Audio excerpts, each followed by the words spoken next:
El primer día del mes de septiembre de 1939, Alemania invadió Polonia. Y eso fue el inicio de la que llamarían la Gran Guerra, la Segunda y temida Guerra Mundial. El planeta Tierra, de repente, se vio sumido en una guerra que duraría varios años, donde nuestro avance como humanidad se paralizó, ya que, en vez de continuar con la investigación, la curiosidad, las hipótesis, las teorías o los estudios sobre nuestra especie y nuestra posición en el cosmos, todas esas facetas se centraron en una cosa, en nuestra destrucción. Este dossier no va dedicado a ese episodio trágico de varios capítulos de nuestra historia, aunque tenga también sus historias de misterio, sino que va dedicado a algunas de aquellas personalidades históricas que participaron en aquella gran guerra de manera indirecta, y que se convirtió en un personaje interesante en esos años, con sus claroscuros como todos, por su interés por la ciencia, la investigación, las preguntas existenciales de nuestra especie humana. Hablamos de Winston Churchill. 8 meses después de esa invasión de la Alemania nazi sobre el país polaco y el comienzo del odio hacia el pueblo judío, Winston Churchill asume el cargo de primer ministro del Reino Unido.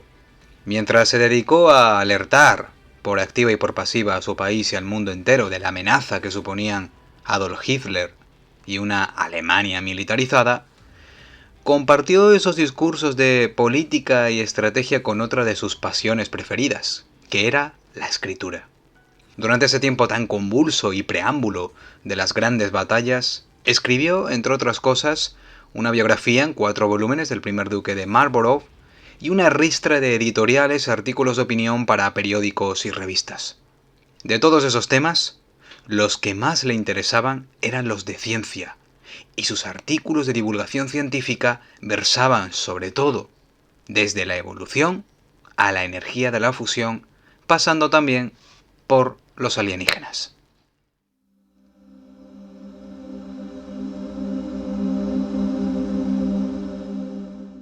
Ese mismo año de la invasión alemana, en 1939, Churchill escribió un artículo titulado ¿Are we alone in space?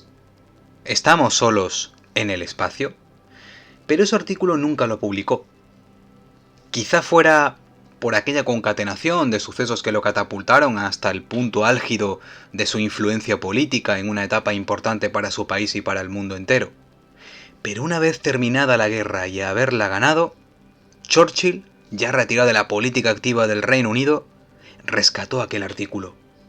Ya estábamos en la década de los 50 y le cambió el título a ¿Estamos solos en el universo? Pero seguía sin publicarlo. Y nunca supimos el verdadero porqué.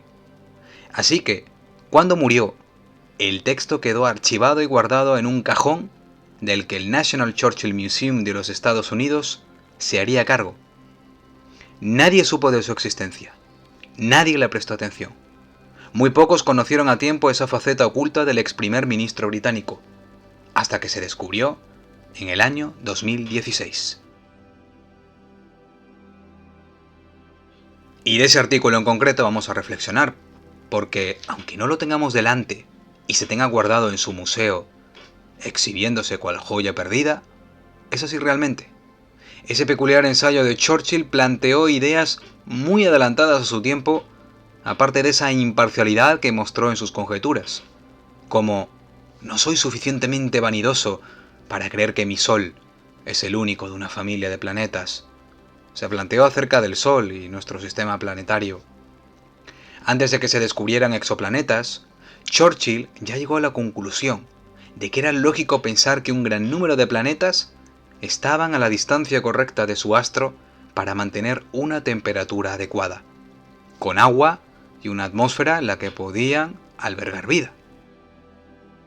A la vista de la envergadura del espacio y del número de soles que hay en su interior, es sumamente probable que una inmensa cantidad de ellos posean planetas cuyas circunstancias no imposibilitaran el desarrollo de vida, escribió. Y ya adelantó, a pesar de su escepticismo, sobre los viajes interestelares cuando admitió que, en un futuro no muy lejano, tal vez se pueda viajar a la Luna, o incluso a Venus, o Marte.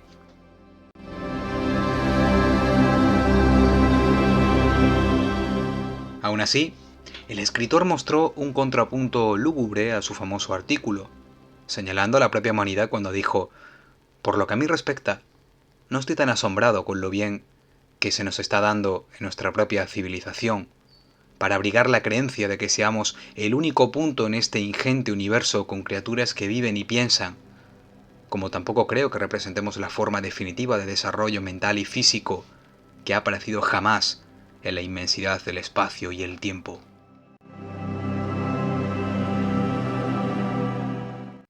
Sean bienvenidos y bienvenidas al Secreto de la Caverna, y estamos hablando, sí, de Winston Churchill.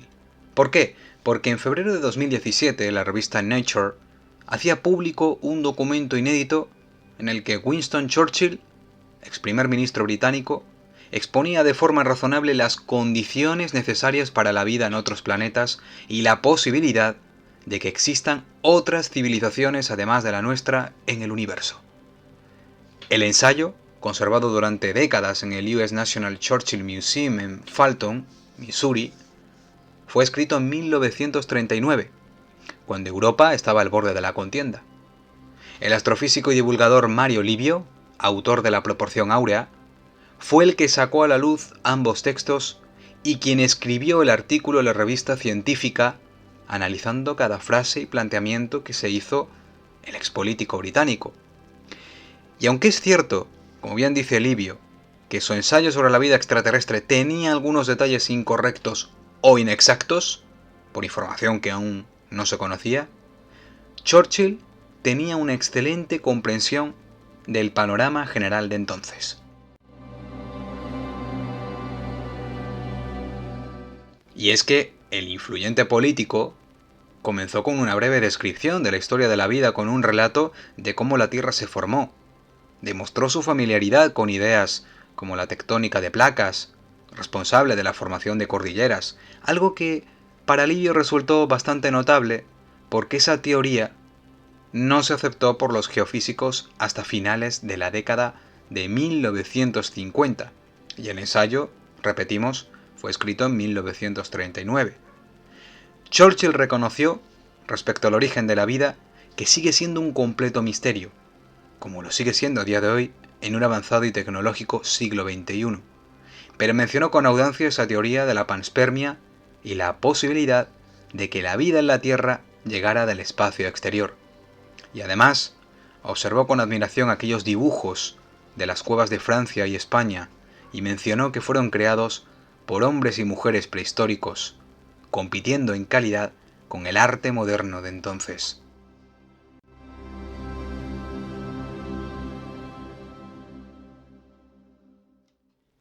Churchill expuso en unas 14 páginas rescatadas de los archivos de Fulton sus conocimientos sobre la evolución, y lo abordó sin atisbo de argumentos o sentimientos científicos de esta manera tan rotunda.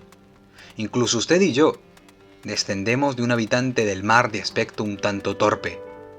Para él, la selección natural, tan mencionada en la teoría de la evolución darwiniana, era el factor importante para el cambio. Este fue el punto que para Livio le resultó más fascinante, porque Churchill acepta que somos simplemente un producto natural de la evolución darwiniana, como lo es cualquier otro ser vivo. Por eso se refirió a los dinosaurios como grandes monstruos espeluznantes, de formas fantásticas y apariencia de pesadilla, y sugirió que su desaparición se produjo por los cambios extremos de temperatura que resultaron de eventos geológicos, como aquel asteroide que cayó en la península de Yucatán.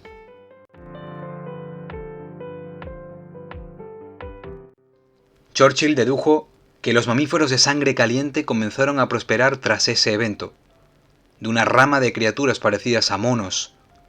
Por eso concluyó de esta manera: fluyen las diversas corrientes que conducen a los monos modernos, a los grandes simios y uno, al menos, al hombre. De ahí su fascinación y frase anterior sobre el arte de las cuevas de aquel mono o humano evolucionado prehistórico, con una frase excelente e inimitable en cuanto a la forma en cómo la planteó, que dice así: en días de dudas y depresión, podemos encontrar consuelo en este pensamiento y en el estudio de nuestra historia escrita en las rocas en una escala de tiempo que cuenta 1.000.000 de años. Pero quizá el punto que más nos interese de los planteamientos que se hizo Winston Churchill en ese artículo fueron sus razonamientos sobre la vida extraterrestre. ¿Qué pensó realmente? ¿Cuáles eran las teorías que más se acercaban? Como dijo Mario Livio, una vez publicó el análisis de ese artículo, en un momento en el que numerosos políticos rechazan la ciencia, me parece que es emocionante recordar a un líder que se comprometió con ella tan profundamente, porque fue aplicando la ciencia como el político y primer ministro británico entre los años 1940 y 1945 en su primera etapa, y entre los años 1951 y 1955 en su segunda. Falleció en 1965. Y en esos años ya se planteaba la mayor pregunta existencial de toda nuestra existencia, cuando cambió una palabra solamente de su primer borrador de 1939 de 11 páginas.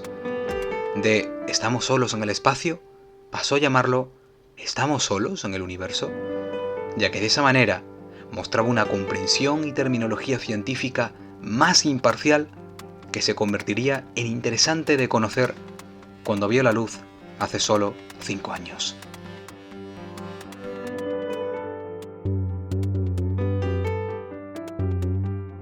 Se dice que durante una estancia en la villa de su editor, Emery Reeves, en el sur de Francia, fue donde terminó y dio forma a sus conclusiones finales sobre la vida más allá de nuestro planeta.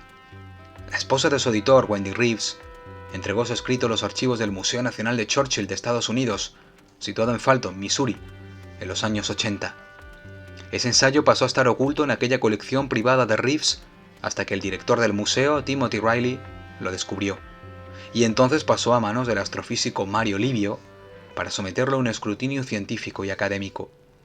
Y no fue casualidad que Churchill obtuviera el Premio Nobel de Literatura en 1953, porque según Livio, el conocimiento mostrado en esas páginas estaban bien relacionadas con la investigación contemporánea y su clarividencia respecto al pensamiento científico. Y esto último iba en relación a sus teorías astrobiológicas medio siglo antes de que se descubrieran los primeros exoplanetas. Con cientos de miles de nebulosas, cada una conteniendo miles de millones de soles, hay enormes probabilidades de que haya un número inmenso de ellas que tengan planetas cuyas condiciones no harían imposible la vida.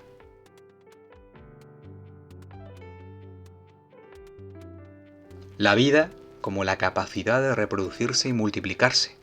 Así lo definió el político, historiador y también elocuente orador. Y por eso dijo que un planeta, para albergar vida, debía tener agua líquida y una temperatura que se situase entre unos pocos grados de hielo y el punto de ebullición del agua. Yo, por mi parte, no estoy tan impresionado por el éxito que atribuimos a nuestra civilización aquí como para estar dispuesta a creer que somos el único lugar de este inmenso universo que contiene vida, criaturas pensantes. Eso opinó Churchill en su ensayo.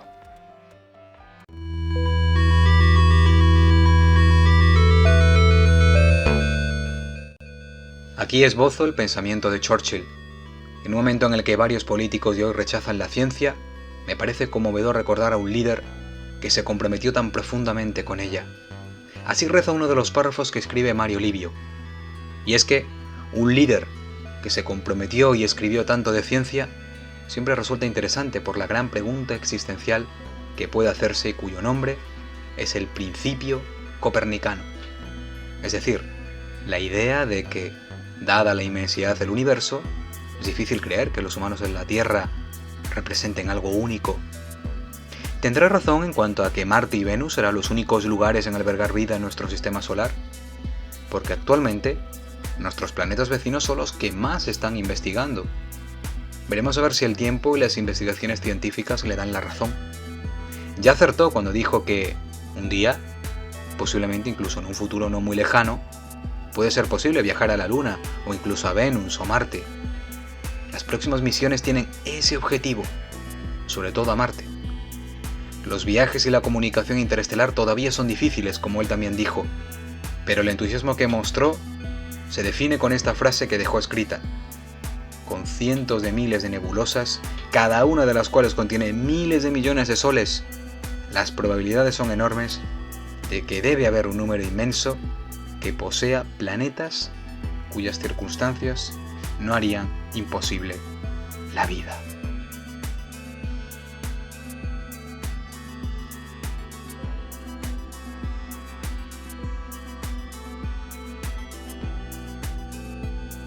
Así que damos este pequeño homenaje a Winston Churchill, a ese ensayo tan característico que se encontró hace 5 años, y vamos a quedarnos con una frase que quizás nos dé mucho que pensar, pero también para abrirnos la puerta a que la ciencia sí que puede tener las respuestas de todo y las tendrá algún día.